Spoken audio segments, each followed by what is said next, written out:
Shenhe, Yelan, the aunties of Liyue. Two very good 5-star characters that make so many people go on their hands and knees. They are top tier waifus with top tier kits, especially Yelan. I've already done a video with them paired together and this one is very similar. But this time, let's take a look at how they pair in a team with everyone's favorite couple, their nephews Shenhe and Shenhe. In this video, we will see how this very much thematic team works, how best to build them, its best use, and also see how far my setup can handle the current as of recording Spiral Abyss. But before that, a message from the sponsor of this video, the subscribe button. Let's begin. Before diving into the team as a whole, let's look at each character individually, starting with the boys. Shenhe has been highly regarded as the best Hydro character until Yelan came into the picture. His off-field sub-DPS is unparalleled and makes him highly sought out for many teams. He provides good damage, amazing hydro application, and his kit even has defensive measures for the teammate on the field. His kit is topped off with a heal too. In all teams, including this one, you build him the same way. His burst is what makes him, and equipping him with Sack Sword is a must to make sure his burst is ready to go once the cooldown is over. Artifacts are a bit flexible. I've kept him on a 2-piece hydro to please noblesse for forever, and he does not disappoint. Nowadays, emblem is the way to go, but you might opt out for that set if you have many characters fighting for that set as well. A full piece noblesse works as well. Shenhe has lost his spotlight in the meta for a while now, but when still needed, his role remains essential. He can still dish out really good damage if built, and should not be ignored from using it if you do like him as a character. You could also annoy people to no end in co-op by turning their normal attacks to cryo. Speaking of which, that is essentially all you need him for, making him very budget friendly if you wish to go that route, and only level up his elemental skill, if even that. This lets him take less on-field time, but investing enough into him and his burst can make for some very satisfying moments as well. Not to mention, his burst has a low energy cost. His weapon doesn't matter much unless you want some damage out of him. I usually go for an aesthetic choice for him, but the Lithic Claymore would be able to max out with a full Liyue team. Artifact set does not matter as much for low investment, but Blizzard Strayer, Gladiator, Noblesse, or 2-piece of each work well on him. Now let's look at the women of this team. Yelan loses the defensive measures of her nephew, but surpasses him in offensive capabilities. She's otherwise the same in vision, nation, playstyle, and hairstyle. Her best in-slot weapon is her signature weapon, which I swiped for her, and like Shenhe, she works well with the same artifact sets. I rock her out with an emblem set as she doesn't fight for the same substats as other characters wanting that set as she scales with HP. And just like her nephew, you want to focus on her burst and then her elemental skill. You could invest a bit on her normal attack as well, since you may occasionally use her charged attack. If you didn't know, one of Yelan's passive talents reduces her charged shot's cooldown by 80% and gives that charged shot AoE. This can come in handy, especially when the Abyss has enemies like the Aeonblight Drake, but it is not necessary and you can leave it at level 1 if you choose. I did not.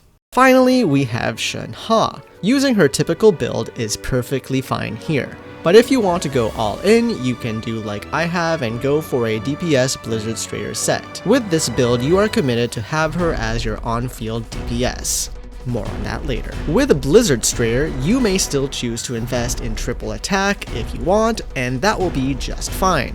You won't need to invest in much crit rate, as this artifact piece and elemental resonance will make up for it. I usually go a more traditional DPS set with attack percentage, cryo goblet, and crit damage, as I usually keep her weapon Vortex Vanquisher on her. That being said, other amazing options are Homa, cause anyone can use that, and any other 5-star weapon that does not give crit rate. Jade Spear is okay, as it doesn't exceed your crit rate cap after Blizzard Strayer and Resonance is applied, and maybe, just maybe, your artifact rolls aren't producing any crit rate. But Staff of the Scarlet Sands is absolutely pointless on her, both from crit rate and its passive. But if that is your only option, it is fine as well. For 4-star weapons, you can benefit from the ones that give ER, like the Catch or Prototype Star Glitter, as a free-to-play option, or the Battle Pass or Shop weapon for crit as as well. You may also consider Lithic Spears since this team all hail from Liyue. If it wasn't obvious already, this team is a freeze team. Freeze teams have been less useful as of late as boss enemies cannot be frozen, but it still has its uses. Who you use as your on-field DPS is up to you, but it should be one of the three: Shenhe, Chunyan, or Shenhe. I'll be using Shenhe for the most part, and here's why I recommend her over the others.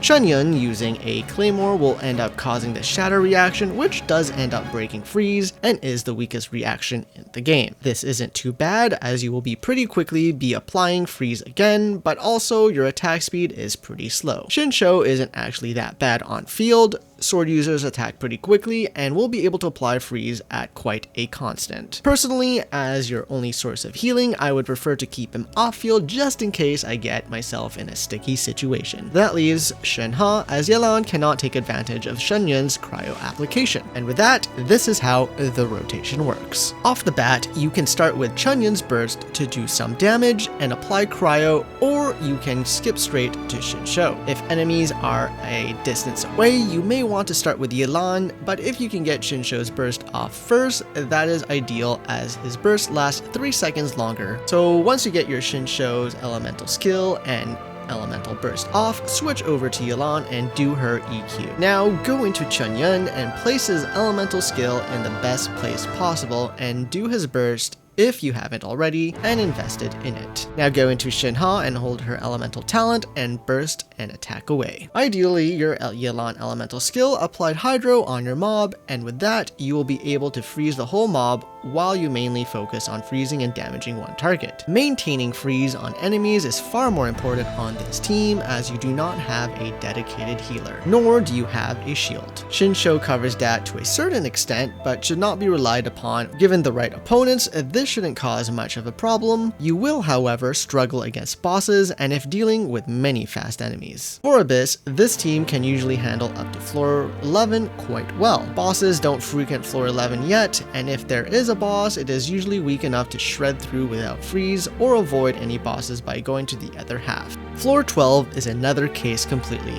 and I suffered through it just to show you. But before I show that clip, it is time for this voice to say goodbye. Hope you have a great rest of your day, and until the next time, adieu and goodbye. Peace. Oh gosh. Oh gosh.